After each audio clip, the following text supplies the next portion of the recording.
জলদাপাড়া জাতীয় উদ্যানে নববর্ষের দিন এক আনন্দঘন ঘটনার সাক্ষী থাকল বন দপ্তর।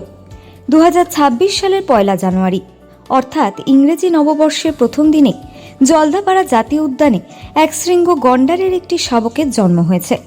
নিয়মিত নজরদারির সময় হাতি পিঠে টহলদারির দল এই সদ্যজাত গন্ডার শাবকটিকে তার মায়ের সঙ্গে দেখতে পায়।